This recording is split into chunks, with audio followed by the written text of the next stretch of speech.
राधे राधे दोस्तों। आज के इस वीडियो में हम देवी कवच का पाठ करने जा रहे हैं हिंदी में। ओम चंडिका देवी को नमस्कार है। मार्कंडे जी ने कहा, पितामह, जो इस संसार में परम गोपनीय तथा मनुष्यों की सब प्रकार से रक्षा करने वाला है और जो अब तक आपने दूसरे किसी के सामने प्रकट नहीं किया हो, ऐसा कोई साधन मुझे बताइए। ब्रह्मा जी बोले, ब्राह्मण, ऐसा साधन तो एक देवी का कवच ही है, जो गोपनीय से भी परम गोपनीय, पवित्र तथा संपूर्ण प्राणियों का उपकार करने वाला है। महामुने, उसे श्रवण करो। देवियों की 9 मूर्तियां हैं, जिन्हें 9 दुर्गा कहते हैं। उनके पृथक पृथक नाम बतलाए जाते हैं।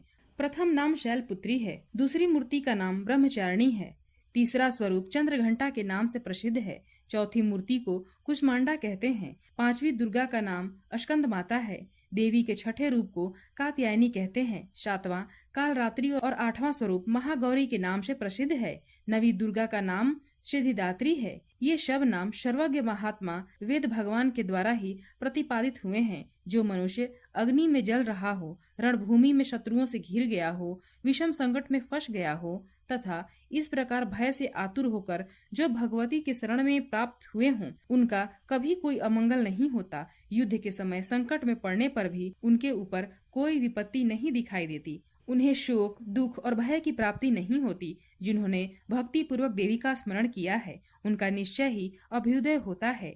देवेश्वरी, जो तुम्हारा चिंतन करते हैं, उनकी तुम निसंदेह रक्षा करती हो। चामुंडा देवी प्रेत पर आरूढ़ होती हैं, वराही भैंसे पर सवारी करती हैं, ऐन्द्री का वाहन एरावत हाथी है, वैष्णवी देवी गरुड़ पर ही आसन जमाती हैं, माहेश्वरी वृषभ पर आरूढ़ होती हैं, कौमारी का वाहन मयूर है, भगवान विष्णु की प्रियतमा लक्ष्मी देवी कमल के आसन पर विराजमान है और हाथों में कमल धारण किए हुए हैं। वृषभ पर आरूढ़ ईश्वरी देवी ने श्वेत रूप धारण कर रखा है। ब्राह्मी देवी हंस पर बैठी हुई हैं और सब प्रकार के आभूषणों से विभूषित हैं। इस प्रकार ये सभी माताएं सब प्रकार की योग शक्तियों से संपन्न हैं। इनके सिवा और भी बहुत सी देवियां हैं, जो अनेक प्रकार के आभूषणों की शोभा से युक्त तथा नाना प्रकार के रत्नों से सुशोभित हैं। ये संपूर्ण देवियां क्रोध में भरी हुई हैं और भक्तों की रक्षा के लिए रथ पर बैठी दिखाई देती हैं। ये शंख, चक्र, गदा, शक्ति, हल और मूषल, खेटक और तोमर, परशु तथा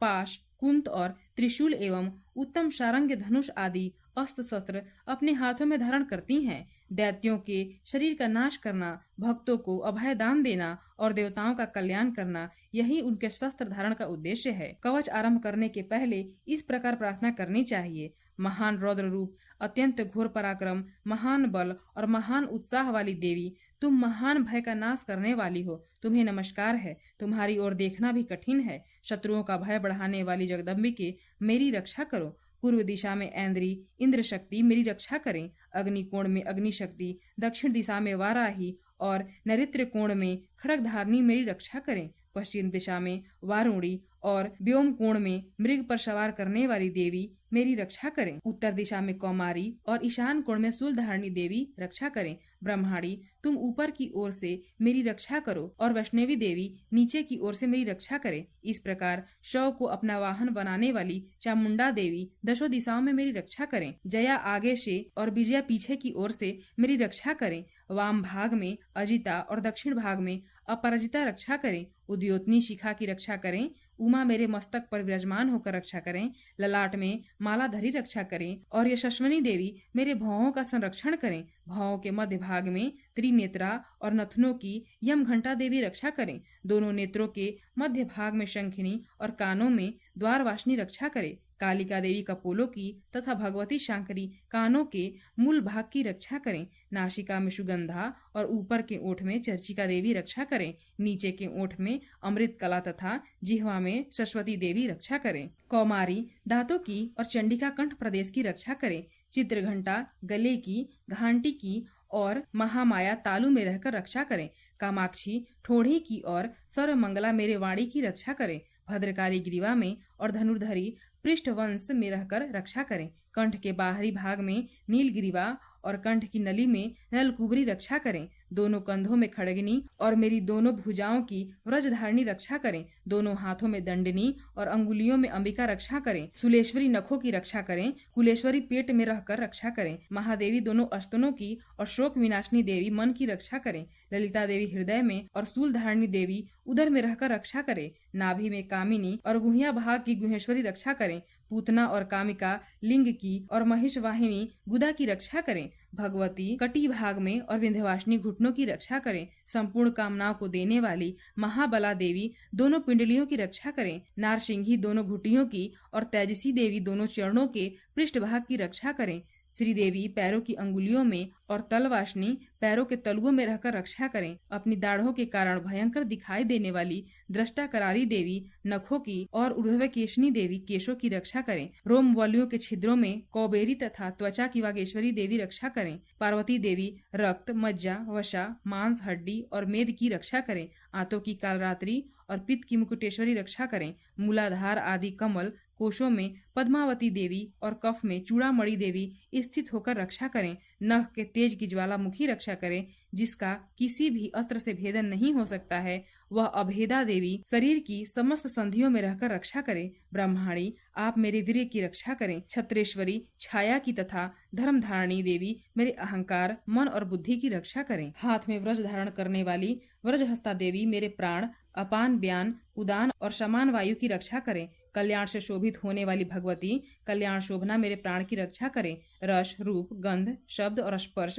इन विषयों का अनुभव करते समय योगिनी देवी रक्षा करें तथा सतगुण, रजोगुण और तमोगुण की रक्षा सदा नारायणी देवी करें। वराही आयु की रक्षा करें। वैष्णवी धर्म की रक्षा करें तथा चक्रिणी देवी यश, कीर्ति, लक्ष्मी, धन तथा विद्या की रक्षा करें। इंद्राणी आप मेरे गोत्र की रक्षा करें। चंडिके तुम मेरे पशुओं की रक्षा करो। महालक्ष्मी पुत्रों की रक्षा करें और भैरवी देवी पत्नी की रक्षा करें। मेरे पथ की सुपथा तथा मार्ग की क्षेम करी रक्षा करें। राजा के दरबार में महालक्ष्मी रक्षा करें तथा सब ओर व्याप्त रहने वाली विजया देवी संपूर्ण भयों से मेरी रक्षा करें। देवी जो स्थान कवच में नहीं कहा गया है अतएव रक्षा से रहित है, वह सब तुम्हारे द्वारा सुरक्षित हो, क्योंकि तुम विजयशालिनी और पापनाशनी हो। यदि अपने शरीर का भला चाहे तो मनुष्य बिना कवच के कहीं एक पग भी न जाए। कवच का पाठ करके ही यात्रा करे। कवच के द्वारा सब ओर से सुरक्षित मनुष्य जहाँ जहाँ भी जाता है वहाँ वहाँ उसे धन लाभ होता है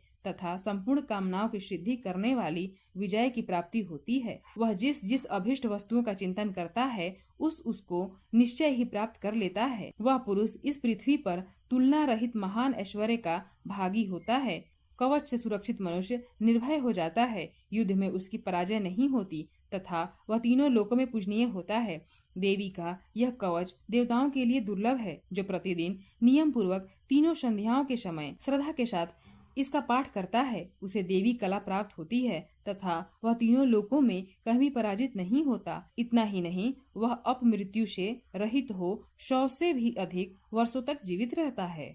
मकरी, चेचक और कोढ़ आदि उसकी संपूर्ण व्याधियां नष्ट हो जाती हैं। कनेर, भांग, अफीम, धतूरे आदि का अस्थावर विष, सांप और बिच्छू आदि के काटने से चढ़ा हुआ जंगम विष तथा अही, फेन और तेल के संयोग आदि से बनने वाला कृत्रिम विष, ये सभी प्रकार के विष दूर हो जाते हैं। उनका कोई असर नहीं होता। इस पृथ्वी पर मारण, मोहन आदि जितने अभिचारिक प्रयोग होते हैं तथा इस प्रकार के जितने मंत्र यंत्र होते हैं वे सब इस कवच को हृदय में धारण कर लेने पर उस मनुष्य को देखते ही नष्ट हो जाते हैं। ये ही नहीं, पृथ्वी पर विचरने वाले ग्राम देवता, आकाशचारी देव विशेष, जल के संबंध से प्रकट होने वाले गण, उपदेश मात्र से सिद्ध होने वाले निम्न कोटि के देवता, अपने जन्म के साथ प्रकट होने वाले देवता, कुल देवता, माला, डाकनी, शाकनी, अंतरिक्ष में विचार करने वाली अत्यंत बलवती भयानक डाकनियां, ग्रह, भूत, पिशाच, यक्ष, गंधर्व, राक्षस, ब्रह्म राक्षस, बेताल, कुष्मांड और भैरव आदि